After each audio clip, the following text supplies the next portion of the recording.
வணக்கம் திருப்பூர். இந்த சாரி பாத்தீங்களா, இது நம்மோட காதி ஜூட் சாரி. காதி ஜூட்ல வந்து இப்போ நியூ டிசைன் வந்துச்சு. அந்த பழைய டிசைன் இல்லை, இதை வந்து டிஃப்ரெண்டான டிசைன். ரேட்டு 600 தாங்க. நீட்டா இருக்கும். சாரி பேஸ் பாத்தீங்கன்னா நல்லா அருமையான சாரி கொடுத்துருக்காங்க பாருங்க. நீட்டான சாரி பாருங்க. இதுதாங்க பார்டர் சாரி. இதெல்லாம் நீங்க புக் பண்ணிக்கலாம். 600க்கெல்லாம் அருமையானதாங்க இருக்கு பாருங்க. சூப்பரா இருக்கும். இதுதாங்க பிளவுஸ் பாருங்க, நீட்டா இருக்கு. இதுதான் பல்லு, நல்லா டிஃப்ரெண்டா இருக்கும். இதுல 4 கலர்ஸ்மே அவைலபிள் இருக்கு. அதுல எல்லாம் மல்டிபிள் கிடைக்கும்.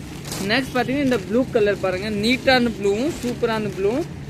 இந்த ப்ளூ கூட பாருங்க அருமையான இருக்கு. இதோட பிளவுஸ் வந்து டாட் டாட் வரும், நல்லா டிஃப்ரெண்டா இருக்கும். நெக்ஸ்ட் கலர் பார்க்கலாம். நெக்ஸ்ட் பாத்தீங்கன்னா இந்த கலர், இதை கூட நீங்க புக் பண்ணிக்கலாம். 600 தாங்க ரேட்டு. சாரி சூப்பரா இருக்கும், நம்மளோட பியூர் காதி. நெக்ஸ்ட் பாத்தீங்கன்னா இந்த சாரி பாருங்க, இதுல கூட அவைலபிள் இருக்கு. இதெல்லாம் நீங்க சூப்பரா இருக்கு. எல்லாமே 600 தாங்க. புக் பண்ணிக்கோங்க. தேங்க்யூ.